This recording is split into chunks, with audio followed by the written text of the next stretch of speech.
Admiral Zektar of the Hegemony Fourth Fleet stared at the tactical display with what could only be described as professional bewilderment. His four arms crossed in sequence, a nervous habit that had developed over 2 centuries of military service. The human fleet hanging in space before them looked like a collection of scrap metal held together by desperation and prayers to whatever primitive gods these bipedal mammals worshipped. Sensor Officer Yiltos, run another scan. These readings cannot be correct. The insectoid officer's compound eyes shifted colors as data flowed through her neural implants. Admiral, I've run 17 scans. The human vessels are indeed carrying what appear to be kinetic projectile systems. Kinetic projectiles, Zektar repeated slowly, as if tasting something unpleasant. They brought rocks to a space battle against the most technologically advanced fleet in the galaxy. War leader Thakmor, whose species had been conquered by the hegemony 3,000 years ago, leaned forward in his restraint harness. His scarred hide bore the marks of 100 battles, all fought with proper weapons: energy cannons, antimatter torpedoes, plasma streams that could melt a moon. Perhaps it is some form of psychological warfare? An attempt to make us underestimate them?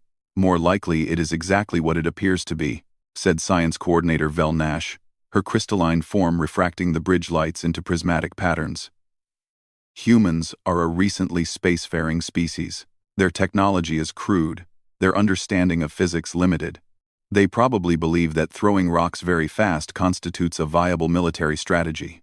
Admiral Zektar uncrossed his arms and leaned back in his command throne. The throne itself was a masterwork of hegemony engineering, capable of withstanding direct hits from stellar-class weaponry while providing perfect tactical awareness through quantum-linked neural interfaces. The humans, by contrast, appeared to be sitting in metal chairs. "How many ships?" he asked. 47 vessels of various sizes, Yiltos reported. Their largest ship masses approximately 800,000 tons. Primitive fusion drives, basic deflector shields, and those projectile systems. Our smallest destroyer outmasses their flagship by a factor of 10. Thakmor observed. This will not even qualify as a proper battle. Perhaps we should simply demand their surrender? The Hegemony Council was quite specific, Zektar reminded them. Humanity refused our generous offer to join the galactic community as a protectorate. They insisted on maintaining their independence and territorial sovereignty. Such defiance cannot be tolerated. The truth was that Zektar found the whole situation rather tedious.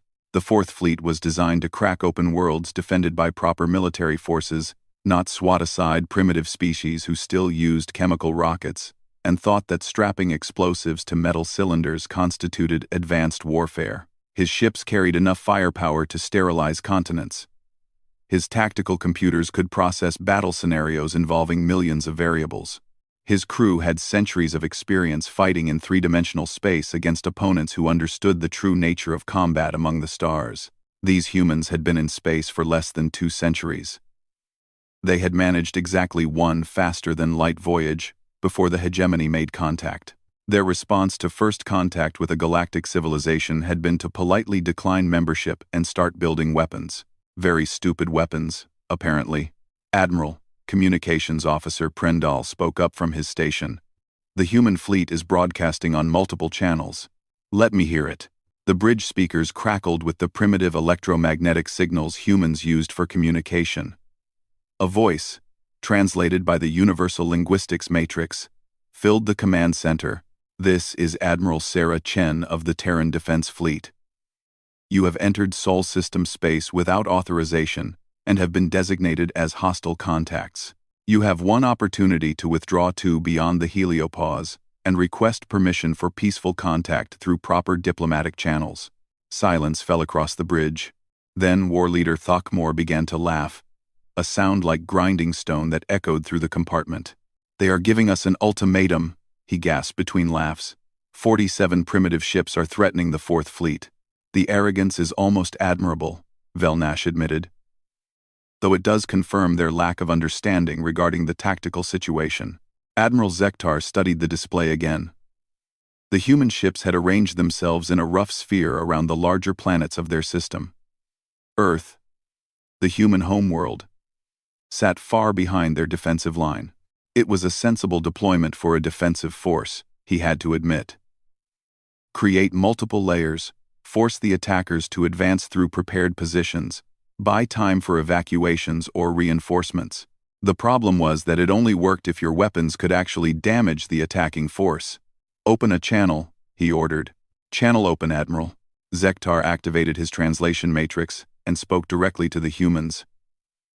Admiral Chen, I am Admiral Zektar of the Hegemony 4th Fleet. You are hopelessly outmatched. Surrender immediately and your species will be granted protectorate status with minimal restrictions. Continue to resist and your worlds will be pacified through military action. The response came quickly. Admiral Zektar. This is Admiral Chen. We appreciate your offer, but we'll have to decline. Humanity will remain independent. If you choose to attack, you'll find we're not as easy to conquer as you might think. Very well, you have made your choice. Zektar closed the channel and turned to his weapons officer. Bring us to battle stations. All ships, prepare for engagement. Target their largest vessels first. Make this quick and clean. The Hegemony fleet began to move, massive ships accelerating with casual ease toward the human defensive line. Tactical displays lit up with targeting solutions, weapon systems charged to full power, and shield generators hummed with barely contained energy. Admiral, Yiltos said suddenly, I'm detecting unusual activity from the human ships. Define unusual. They appear to be loading their weapons. The projectile systems are receiving what looks like ammunition. Oh, Zektar almost smiled. Let them load their rocks. Perhaps it will make them feel better about what comes next. But as the two fleets drew closer, something strange began to show up on the sensors.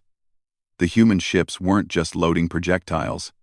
They were loading a lot of projectiles. And the projectiles themselves were odd. Sensor officer, what exactly are those things they're loading? Yiltos's compound eyes cycled through several color combinations as she processed the data. Admiral, the projectiles appear to be metal cylinders, approximately 2 meters in length, 30 centimeters in diameter. They're hollow, and they're filled with smaller metal objects? Filled with what? Steel balls, Admiral. Thousands of steel balls. Each projectile contains approximately 50,000 individual steel spheres, each massing roughly 10 grams. War leader Thakmor stopped laughing. They built shotguns? Not shotguns, Science Coordinator Velnash said slowly. Shotguns designed for use in space, against ships. Admiral Zektar felt the first stirring of unease. Velnash, run a tactical analysis. What would be the effective range and damage potential of such weapons? Velnash's crystalline structure pulsed as she processed calculations. Admiral, individual projectiles would have minimal effect against our shielding. However, if they're firing large numbers of small projectiles simultaneously, it becomes a matter of probability, Zektar finished. Enough projectiles and some will get through even the best shields. But Admiral, Thakmor protested, these are humans. They can't possibly have developed targeting systems sophisticated enough to make such weapons effective at space combat ranges. That was when the human ships opened fire. The projectiles weren't visible to the naked eye, but the tactical sensors tracked them easily enough. Hundreds of metal cylinders launched from each human ship, spreading out in carefully calculated patterns. At predetermined distances, the cylinders split open, releasing their contents in expanding clouds of metal spheres. 50,000 steel balls per cylinder, hundreds of cylinders per ship, 47 ships. Admiral Zektar watched in growing amazement as space around his fleet filled with millions upon millions of small metal projectiles, each one moving at significant fractions of light speed. Evasive maneuvers, he ordered. All ships, maximum acceleration.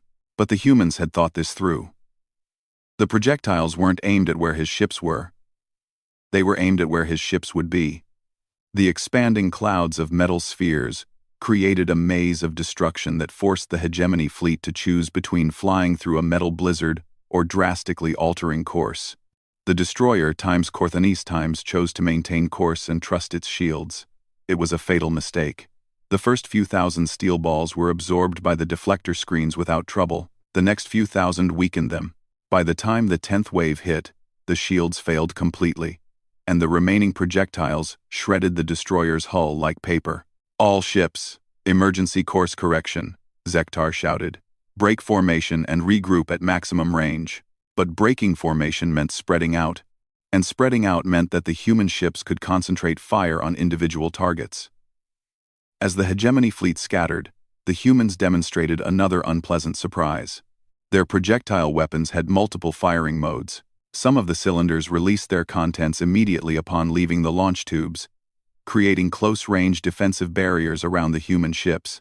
Others flew for several seconds before opening, creating medium-range interdiction zones. Still, others flew for long distances before splitting open, forcing the hegemony ships to navigate around clouds of destruction that appeared to hang motionless in space, but were actually traveling at enormous velocities. "This is impossible," Thakmor said, watching another hegemony ship disappear in a cloud of sparkling metal. "How are they targeting us with such accuracy? Their technology cannot support the kind of fire control systems this would require." "They're not targeting us," Velnash said quietly. "They're targeting space itself." Admiral Zektar understood immediately. The humans weren't trying to hit specific ships with specific projectiles. They were filling volumes of space with destruction, and then forcing the hegemony fleet to fly through those volumes. It was like fighting in a minefield, except the mines were mobile, numerous, and invisible, until they were close enough to kill you. "How much ammunition can they possibly have?" he demanded. As if in answer to his question, the human ships fired again. And again. And again. "Admiral," Yiltos reported, "long-range sensors indicate massive industrial activity in the asteroid belt. It appears the humans have converted several large asteroids into manufacturing facilities." "Manufacturing what?" "Steel balls, Admiral. Billions of them." The tactical situation was becoming clear. The humans had turned their entire star system into a weapons factory. They weren't trying to fight a traditional space battle. They were turning space itself into a weapon. And it was working. "All ships, fall back to maximum weapons range," Zektar ordered. "Prepare to engage with energy weapons. We'll vaporize them from a distance." But as the hegemony fleet attempted to withdraw, they discovered another problem. The human projectiles weren't just dangerous when they were fired. They remained dangerous long after the initial attack. Space around the human fleet was now filled with millions of steel balls traveling on ballistic trajectories. Some would eventually fall into the sun. Others would orbit for years, creating a constantly shifting maze of deadly obstacles. The humans had turned their own star system into the galaxy's largest minefield, and they were still firing. Admiral Sarah Chen stood on the bridge of the Times Terran Defiance *, watching her tactical display with grim satisfaction. The alien fleet had fallen back to extreme range, which was exactly what her planners had hoped for. Phase 1 of Operation Pebble Storm was complete, and the enemy was reacting precisely as predicted. "Admiral," reported Lieutenant Commander Rodriguez from the sensor station, "alien fleet has stabilized at approximately 2 million kilometers. They appear to be regrouping." "Regrouping. Understood. Communications. Open a channel to all ships." "Authorization." Yankee 77 Alpha. The encrypted command channel crackled to life, connecting Chen to every ship captain in the Terran Defense Fleet. 47 voices acknowledged her call. 47 men and women who had volunteered to stand between Earth and conquest. "All ships, this is Admiral Chen. Phase 1 is complete. The enemy has demonstrated exactly the tactical flexibility we expected from an advanced military force. They've adapted to our initial strategy and withdrawn to engage us with energy weapons from extended range. Prepare to initiate Phase 2. Captain Morrison of the Heavy Cruiser Times New Lexington Times spoke first. "Admiral, our projector systems are already running hot from the initial barrage. How many more rounds can we sustain?" Chen smiled, though her expression remained invisible to her crew. "Captain, that question demonstrates you still don't fully understand what we've built." Chief Engineering Officer Park, "Please enlighten our ship commanders." Commander Jennifer Park's voice carried the satisfaction of an engineer, explaining her favorite project. Ships of the fleet. Our dispersal projector systems aren't ammunition limited in the traditional sense. Each DPS unit is connected to our ship's mass converter systems. As long as we have raw material and power, we can manufacture projectiles in real time. Raw material? Asked Captain Torres from the Times Mumbai's Revenge *. Any mass will do, Captain. Asteroid fragments, recovered hull plating, even waste materials from the ship's systems. The mass converters break everything down to component atoms and reconstruct it as standardized projectiles. We essentially have unlimited ammunition. Chen watched her tactical display as the alien fleet began moving again, this time in a more cautious formation with overlapping fields of fire. All ships. The enemy is beginning their advance. Initiate Phase 2 dispersal patterns. Remember, we're not trying to hit their ships directly. We're sculpting space itself. The human fleet began firing again, but this time the pattern was different. Instead of concentrated barrages aimed at the enemy fleet's position, the ships fired their projectile cylinders in carefully calculated arcs that would create intersecting fields of destruction across multiple orbital planes. Aboard the Hegemony flagship Times Dominion's Edge *, Admiral Zektar watched the human attack develop with growing unease. The first barrage had been crude, but effective. This one showed signs of sophisticated tactical planning that should have been beyond a species with their limited space warfare experience. Science Coordinator Velnash. Analysis of the new attack pattern. Velnash's crystalline form pulsed with rapid calculations. Admiral, the humans are creating overlapping fields of projectiles across multiple approach vectors. If we advance directly, we'll be forced to navigate through increasingly dense concentrations of kinetic interceptors. Can we go around? They appear to have anticipated that strategy, Admiral. The projectile fields are being placed to channel our approach into predetermined corridors. War Leader Thokmore leaned forward in his harness. They're hurting us. Like prey animals driving predators into a trap. That's impossible. Zektar said firmly. Humans are a primitive species.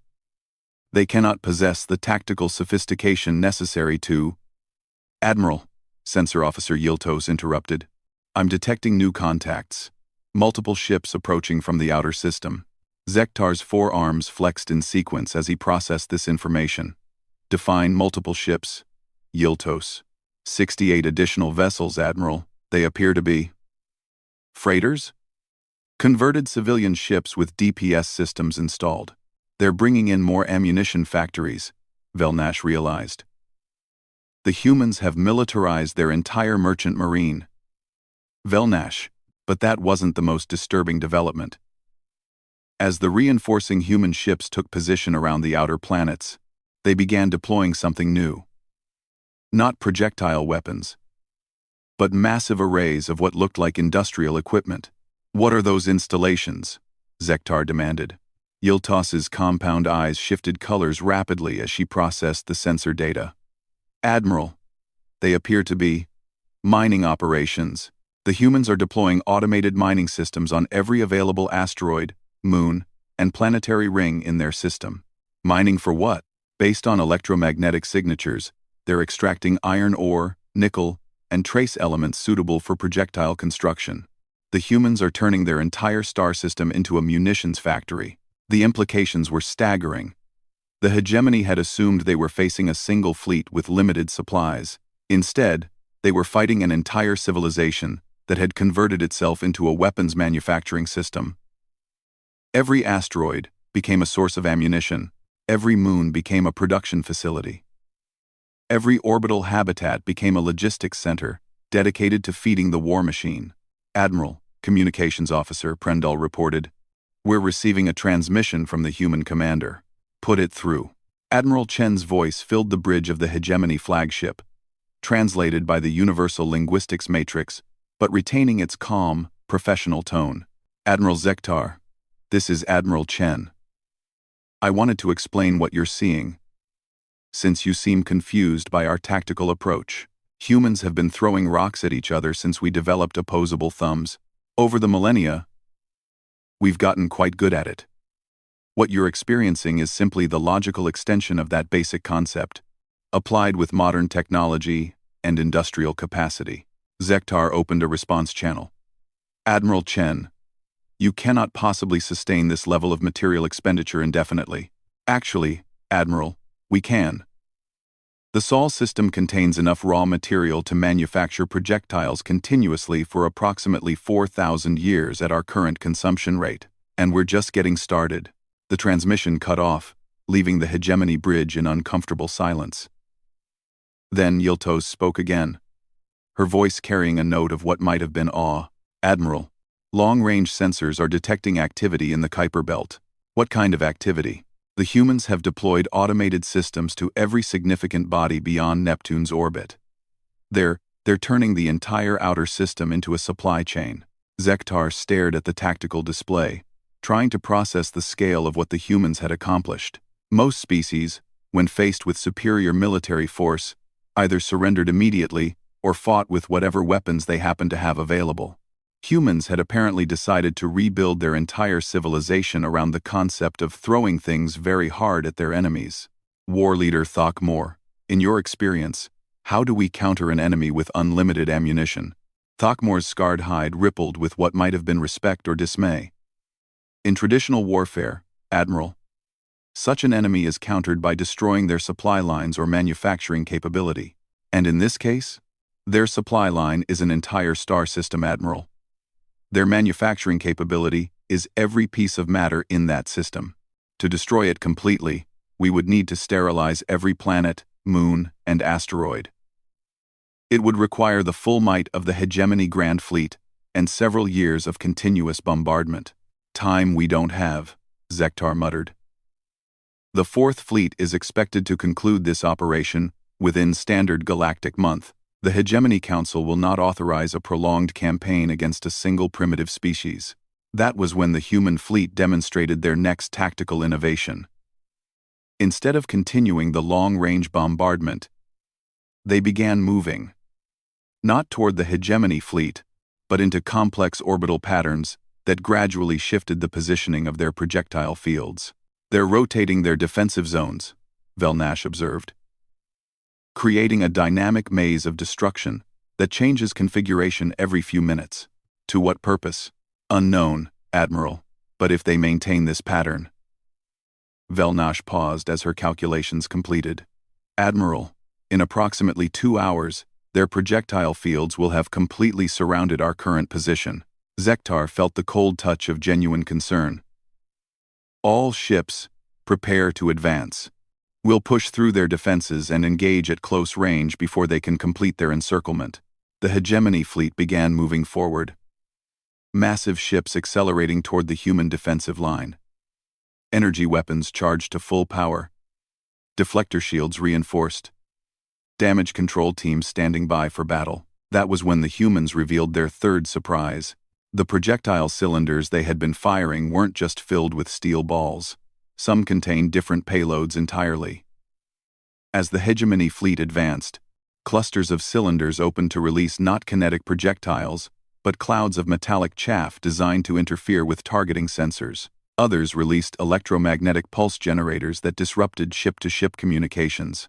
Still others deployed emergency beacon transmitters that filled the communication bands with false signals and navigational hazards. Sensor officer, report, Zektar demanded, as his tactical display dissolved into static. Admiral, our targeting systems are being jammed by some kind of distributed interference network. The projectile clouds contain thousands of individual jamming devices. Switch to secondary sensors. Secondary sensors are also compromised, Admiral. The humans appear to have deployed multiple layers of electronic warfare systems. War leader Thokmor's voice carried a note of professional admiration. They've turned their ammunition into a multi-spectrum warfare system. Each projectile cylinder isn't just a kinetic weapon. It's a deployable electronics warfare platform. The Hegemony fleet found itself advancing blind through an increasingly complex maze of destruction. Energy weapons fired at shadows and sensor ghosts.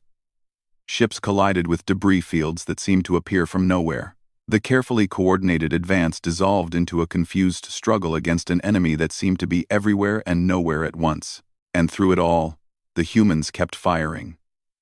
More projectiles. More chaff. More jammers. More confusion. Space around the human fleet became a three-dimensional battlefield, where traditional tactics meant nothing and technology offered no advantage. "Admiral," Prendal called from the communications station. "We're receiving another transmission from the human commander." "Let me hear it." Admiral Chen's voice cut through the electronic chaos with disturbing clarity.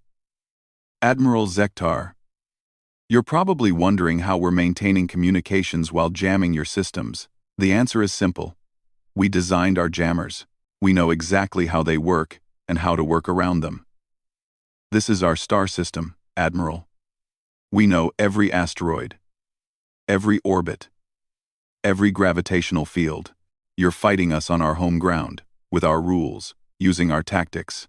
"Admiral Chen," Zektar replied, "you cannot possibly believe that primitive kinetic weapons can defeat the Hegemony Fourth Fleet." "Admiral Zektar, you're still thinking about this wrong. We're not trying to defeat your fleet with kinetic weapons. We're not even trying to defeat your fleet." The transmission paused, and Zektar felt a chill of premonition. "We're trying to capture it." The bridge of the Hegemony flagship times Dominion's edge times had fallen silent, except for the steady hum of life support systems and the occasional crackle from damaged communication arrays. Admiral Zektar stared at his tactical display, but the screen showed little more than static and sensor ghosts. Somewhere in the electronic fog surrounding his fleet, the humans were implementing whatever plan they had intended all along. "Science Coordinator Vel Nash," he said quietly, "explain to me how a primitive species captures ships designed by the most advanced military engineers in the galaxy." Vel Nash's crystalline structure pulsed with uncomfortable calculations. "Admiral, I believe we have fundamentally misunderstood the tactical situation from the beginning." "Elaborate."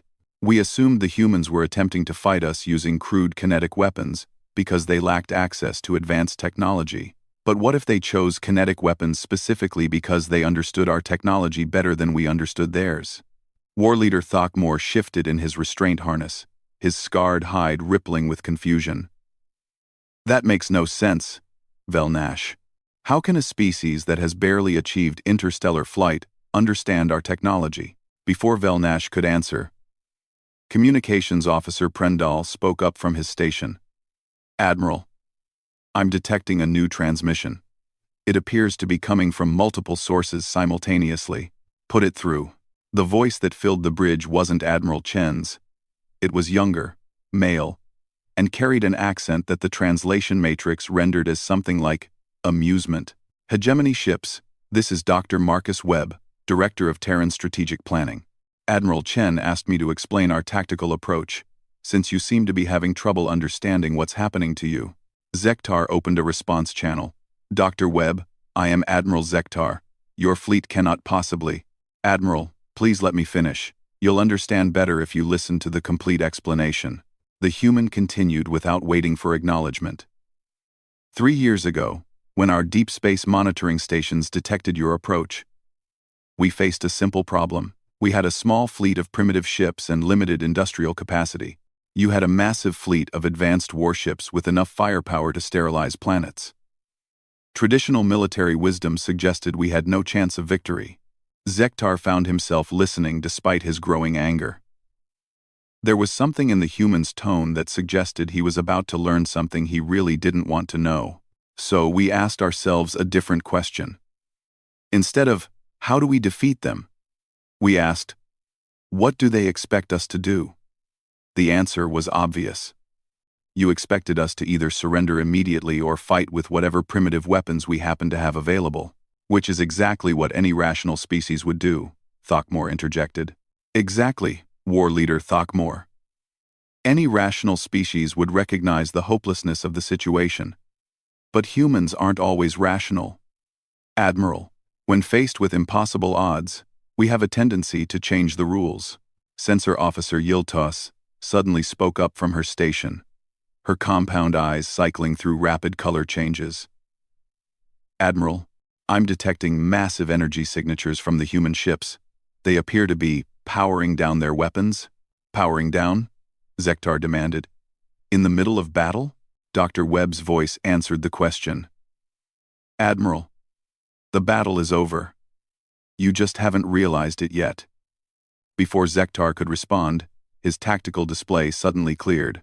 The electronic jamming that had been blinding his sensors for the past hour simply vanished, revealing the true scope of what the humans had accomplished. The Hegemony Fourth Fleet hung motionless in space, completely surrounded by a three-dimensional web of metallic debris. Millions upon millions of steel balls floated in carefully maintained orbits, creating a spherical cage around the alien ships. But that wasn't the most disturbing part. The steel balls were connected, thin filaments of some kind of material stretched between individual projectiles, linking them into a vast, interconnected network that pulsed with energy signatures. As Zektar watched in growing horror, he realized that the humans hadn't been firing random kinetic weapons. They had been deploying the components of a massive capture system disguised as ammunition. "Velnash," he said slowly, "scan those filaments." "Already scanning, Admiral." The connecting material appears to be monofilament carbon, incredibly strong, nearly invisible to most sensors, and capable of conducting electrical current. Electrical current for what purpose? Dr. Webb's voice provided the answer. "For this purpose, Admiral." The carbon filament network suddenly blazed with energy. Every steel ball became a node in an enormous electromagnetic field generator that surrounded the Hegemony fleet completely. The field strength was perfectly calibrated, not enough to damage the alien ships, but more than enough to disrupt their engines, weapons, and defensive systems. One by one, the ships of the Fourth Fleet went dark. "All stop," Zektar ordered unnecessarily. His engines had already shut down as the electromagnetic field interfered with their fusion containment systems. "Damage report."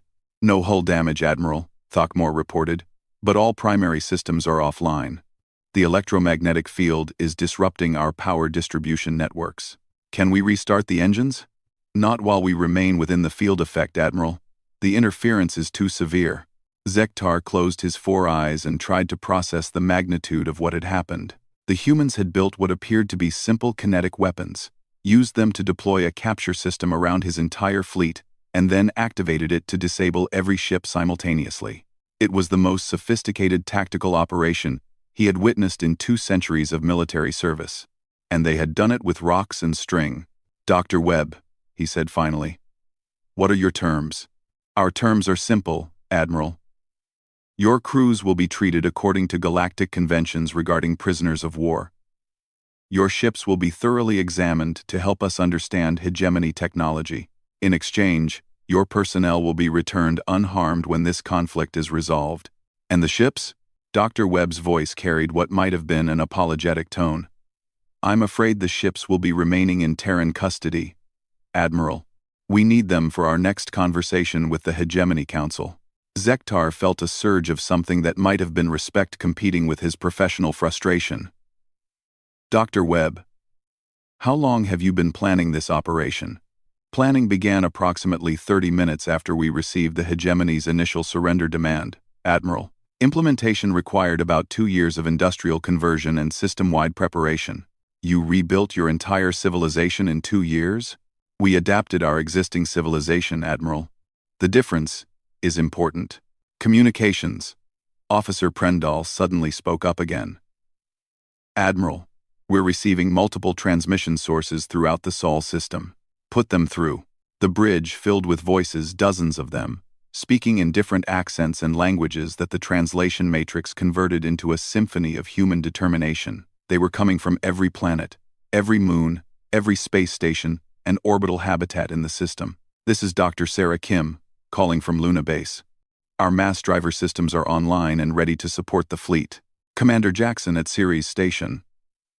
Our manufacturing facilities have produced approximately 8 billion additional projectiles and are ready for the next phase. Captain Rodriguez aboard the orbital platform Times New Brasilia **. Our deployment teams have successfully installed DPS systems on another 40 converted freighters. Quote, Dr. Patel at Europa Research Station. Our analysis of captured hegemony technology is proceeding ahead of schedule. The voices continued, painting a picture of a civilization that had turned itself into a single, coordinated military operation. Every human settlement in the system had contributed to the effort, Every industrial facility had been converted to weapons production. Every citizen had become part of the war machine. How many people participated in this operation? Zektar asked quietly. Dr. Webb answered immediately. All of them, Admiral. Every human in the Sol system contributed to the defense effort in some way. We don't have the luxury of maintaining separate civilian and military populations when facing existential threats. Velnash's crystalline structure pulsed with what might have been admiration or fear. Admiral, I'm detecting additional activity throughout the system. It appears the humans have been busy during our engagement. Define busy. They've deployed similar capture systems around every significant gravitational body in the system. Any ship attempting to approach Earth, Mars, Luna, or the major asteroid bases would face the same fate we have experienced. They've turned their entire star system into a trap, Thakmor realized. We couldn't have conquered them even if we had brought the full Grand Fleet. Dr. Webb's transmission crackled with static for a moment before clearing. Admiral Zektar, there's something else you should understand about this operation. The dispersal projector systems weren't actually designed as weapons. Then what were they designed for? Asteroid mining, Admiral. The DPS technology was originally developed to break up large asteroids for resource extraction. The idea was to fire containers filled with steel balls at asteroid targets, shatter them into manageable pieces, and then harvest the debris. Zektar felt a cold certainty settling over him. You turned industrial equipment into military systems. We turned everything into military systems, Admiral. Our mass drivers were originally built to launch cargo between planets. Our orbital manufacturing platforms were designed to build space habitats. Our automated mining systems were meant to support colonial expansion. When faced with the choice between surrender and extinction, we weaponized our entire civilization. The implications were staggering. The humans hadn't built a military force to fight the hegemony. They had converted their entire society into a weapon system. Every tool, every factory, every piece of technology had been repurposed for war. It was the kind of total mobilization that most species couldn't achieve even when facing certain destruction. Dr. Webb, Zektar said slowly. What happens now? Now, Admiral, we begin the next phase of this operation. You're going to help us send a message to the Hegemony Council. What message? That humanity is not interested in becoming a protectorate. That we are not interested in joining the galactic community on anyone's terms but our own. And that any future attempts at forced conquest will result in the complete destruction of the attacking force. Zektar opened his eyes and looked around his darkened bridge. His crew sat in stunned silence, staring at displays that showed their fleet completely immobilized by what had initially appeared to be the most primitive weapons in the galaxy. The humans had defeated them with rocks and string and industrial equipment. They had turned the tools of civilization into instruments of war and demonstrated a level of tactical sophistication that made the hegemony's military academies look like kindergarten classes. Dr. Webb, he said finally, when the Hegemony Council learns what happened here, they will not be pleased. Admiral Zektar, came the reply. When the Hegemony Council learns what happened here, they will have a choice to make. They can respect human independence and pursue peaceful coexistence. Or they can send more fleets for us to capture. And if they choose the second option? Dr. Webb's voice carried a note of quiet certainty that made Zektar's skin crawl. Then, we'll have more hegemony ships to study. Admiral. And we'll use what we learned from them to build even better traps for the next fleet they send. The transmission ended, leaving the bridge of the Time's Dominion's edge times in absolute silence. Outside the viewport, millions of steel balls continued their precisely choreographed orbital dance, maintaining the electromagnetic cage that held the Fourth Fleet motionless. Admiral Zektar had spent 2 centuries studying military tactics and strategy. He understood force projection, technological advantage, and the mathematics of space warfare. But he had never encountered an enemy that turned an entire star system into a single weapon. The humans had built the dumbest weapon in galactic history, and it had just defeated the most sophisticated military force in known space. As he prepared to compose his surrender message to the human fleet, Zektar found himself wondering what other seemingly primitive ideas these bipedal mammals might be capable of weaponizing. It was not a comfortable thought.